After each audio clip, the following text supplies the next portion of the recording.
You know, when I chair such discussions, not very often, but I do sometimes, I usually consider myself more as a custodian of context rather than as a moderator of questions.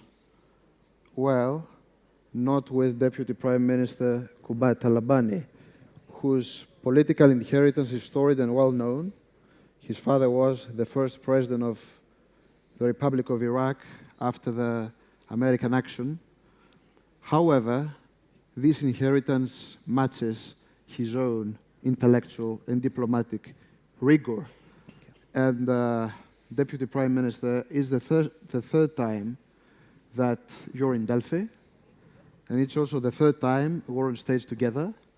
So I guess that we consider you more as a friend than a speaker. Friend of mine, friend of Simo, friend of Delphi's. Welcome. Thank you. Thank you, Vasily. Thank you, Simon. Thank you to the entire Delphi community that is always so gracious, such excellent hosts. And it's a pleasure to be with you, old friend, back on the stage again.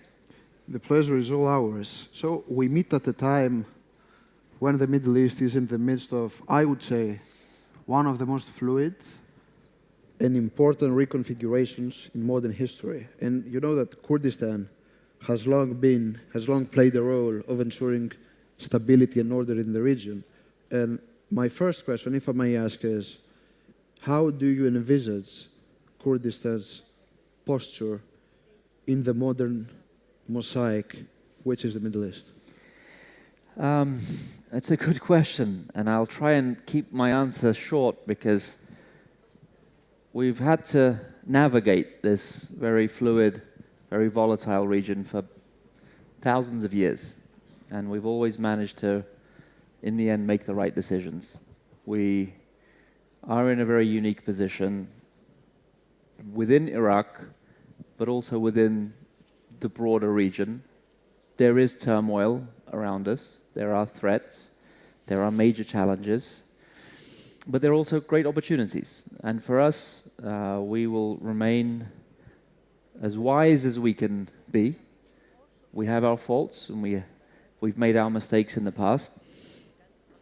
But we have an opportunity now to focus on what really matters, and that's Kurdistan, its stability, its prosperity, its economic development, and opportunities for our youth and for our population as a whole.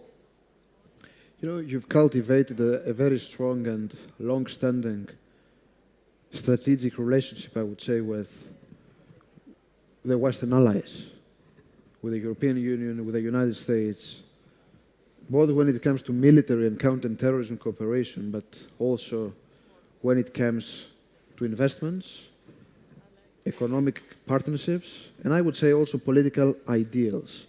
So, I mean, what are your top priorities for this relationship in the near future? We valued our relationship with the United States, with the European Union, with the UK, with Western powers, with friendly countries such as Australia, but also we navigate our relationships with regional powers too.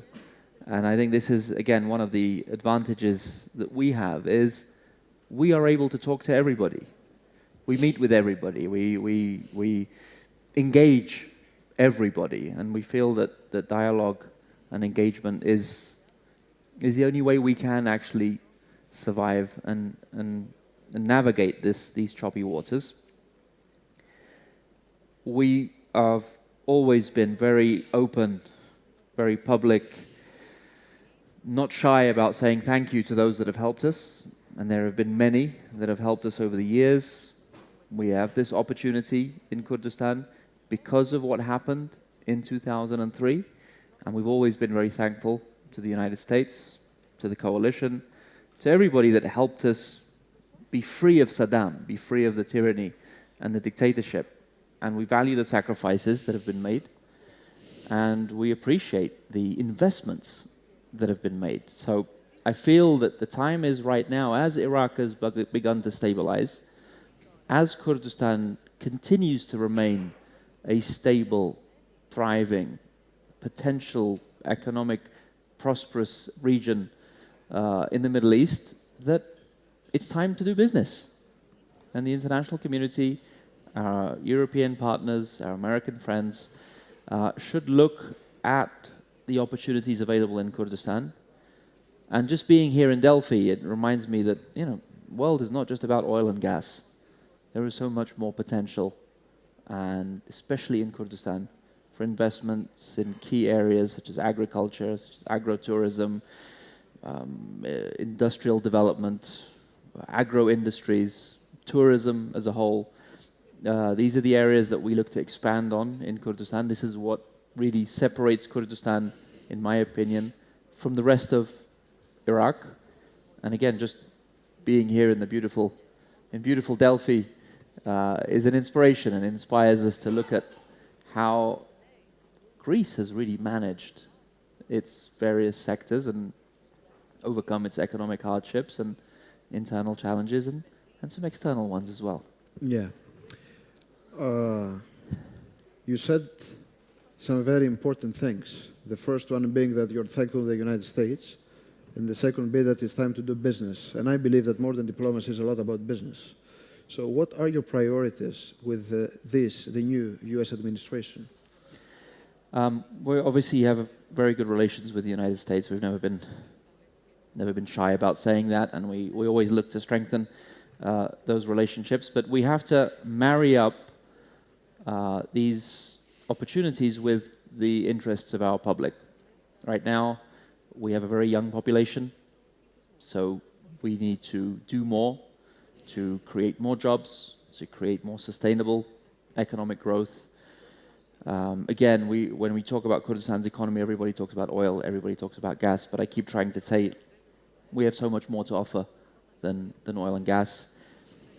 And again, we have a climate that is conducive and a society that is welcoming, hospitable society.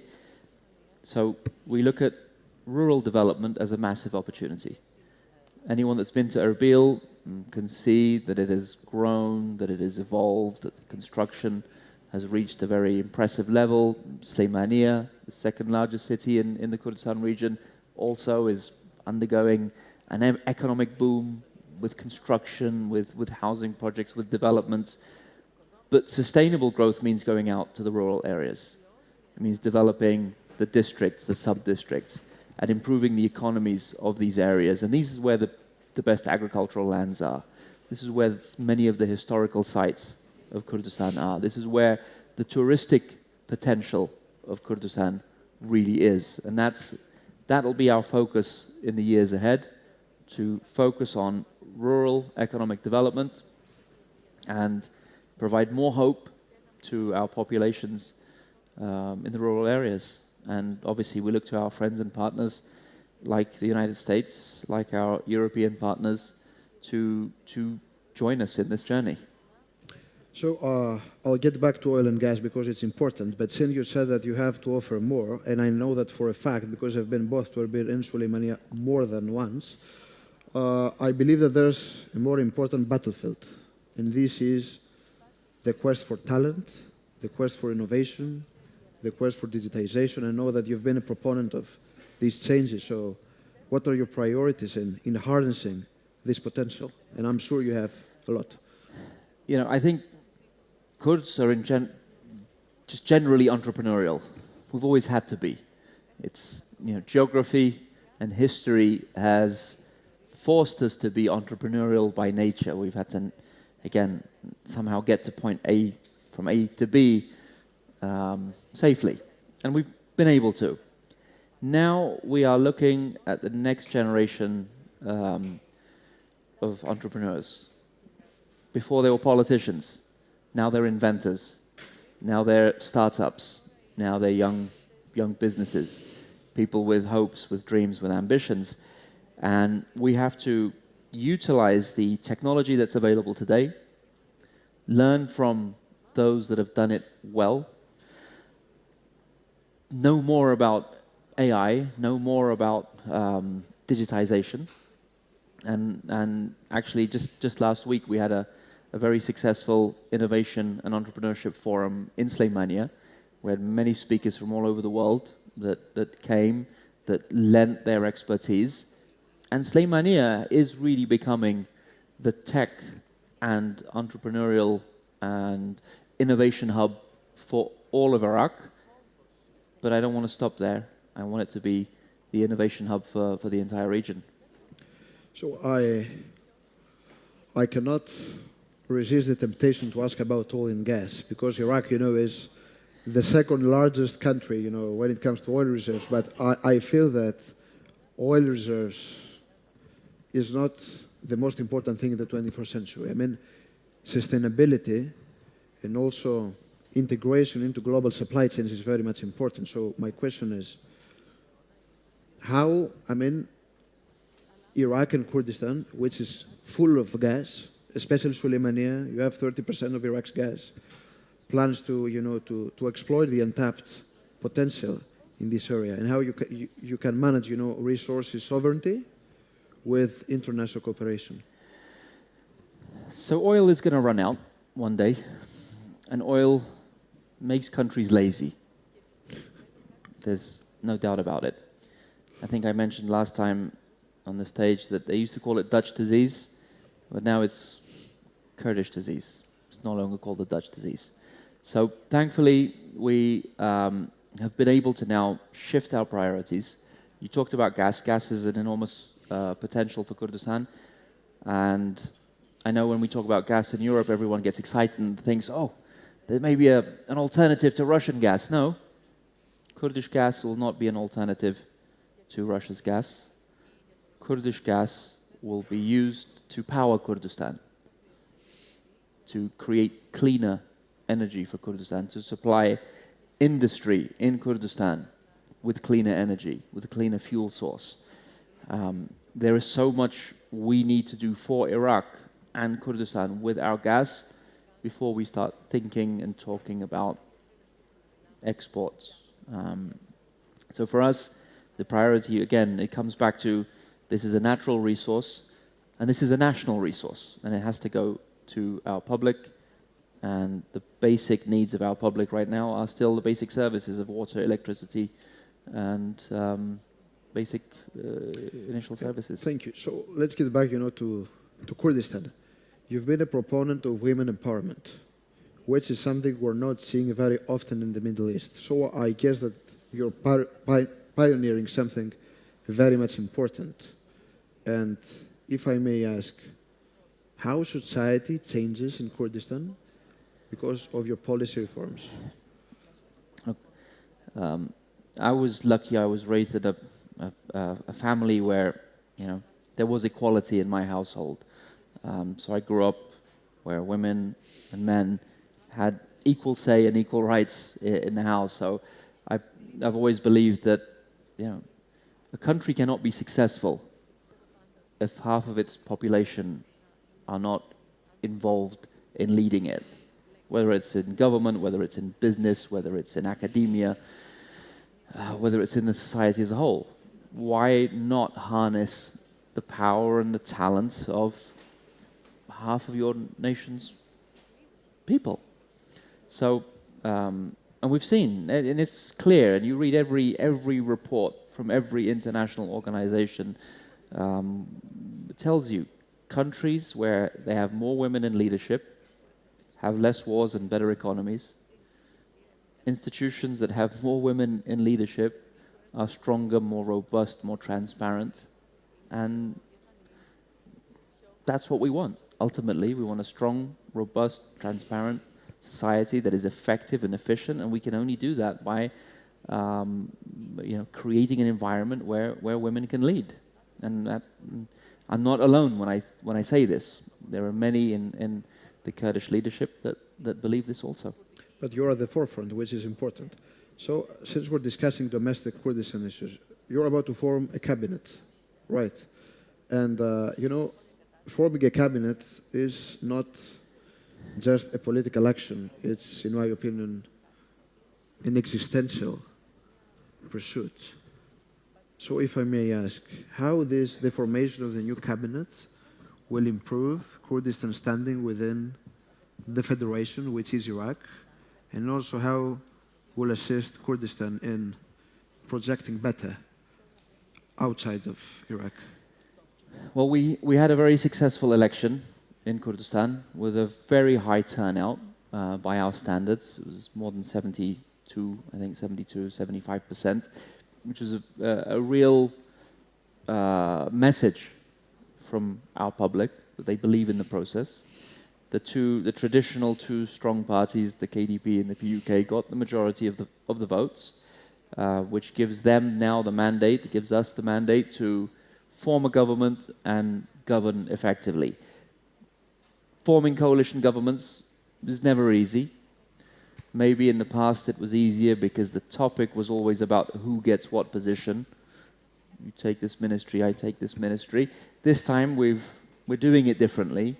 We want to overcome the mistakes of previous years and agree on a framework on how Kurdistan should be governed, not necessarily who governs Kurdistan. We're very close. We're very close to an agreement on a document that outlines the vision for how the region should be governed. And we're at the point now where we can start talking about what the government looks like. And we hope to have a new cabinet, because Kurdistan, in this time, with all this regional turmoil, with all of these uncertainties, whether it's Syria, whether it's US-Iran relations, whether it's what's happening in Iraq itself, which has elections, by the way, in November of this year. With all this going on, we need a government that is strong, that has the mandate of the society, that can plan, execute, and serve the people.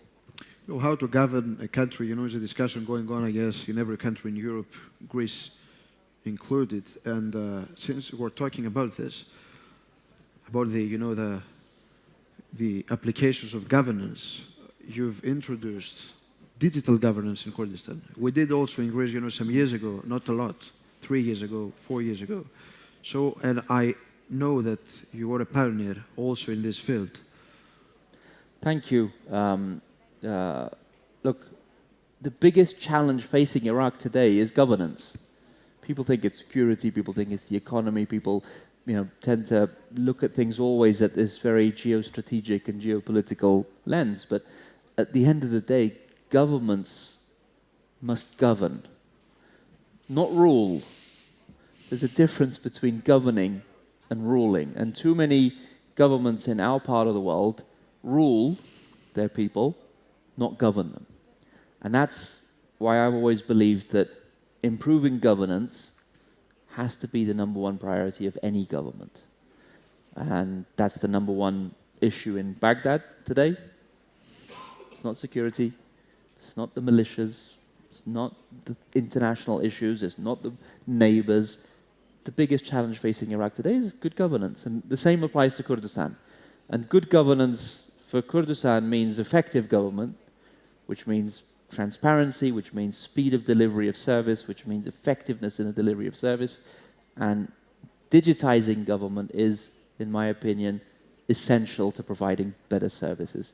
Faster services, more transparent services, and a more responsive government with our population, which is why I've advocated and led over the last 10 years a very robust initiative to transform our style of government, to move away from an overly bureaucratic system relying on paper and relying on ledgers to a more digital government, which also can interact better with the private sector, interact better with the international community, but also bring our youth into governance, because we have a very young population which is very digitally friendly. Yeah, of course. We discussed your relationship with the Western allies, but we didn't discuss anything about Greece. You're in Greece. You met the foreign minister, you met the energy minister, you met many other ministers. You're meeting the deputy prime minister tomorrow. I mean, what are your priorities regarding your relationship with Greece? We have a lot to learn from Greece, and we have a lot in common with Greece. And we've seen a lot of progress bilaterally over the last few years. And I really do place some of that progress, if not most of that progress, to this forum, because it's been in this forum that we've been able to bring our ministers. We have our planning minister with us. We have the deputy foreign affairs minister of Kurdistan here with us. We have numerous advisors that have come, and in the past we've brought other ministers from other ministries, and they have been able to interact with their counterparts, whether it's in agriculture, whether it's in tourism, whether it's in energy. We talked about waste management today. We had a fantastic meeting with the foreign minister today, and looking forward to our subsequent meetings. But a few years back, I came here trying to advocate for flights between Athens and Kurdistan, and now, thankfully, we have direct flights between Athens and the Kurdistan region. So this now will open a whole set of possibilities for trade, for tourism, for agricultural development, for academic exchanges, for for Kurds to come and visit Greece, and also for Greeks to come and visit, of course, Kurdistan. So I think we look at what you do really well. You do tourism really well. Agriculture and agrotourism is something that you really fine-tuned, and many of these strengths that you have also apply to Kurdistan. So we look forward to engaging your government more, but also interacting more with your think tanks, with international organizations, and with the people as a whole. And you have really good food here as well. That's the most important. So I think that, I was thinking yesterday that in our age, most forums, not Simeon Delphi Forum, but most forums are limited to slogans, to very, very shallow conclusions. But I think that late May, in Iraq, Suleimania, a meeting of seriousness and continuity will take place. Do you want to say something about it?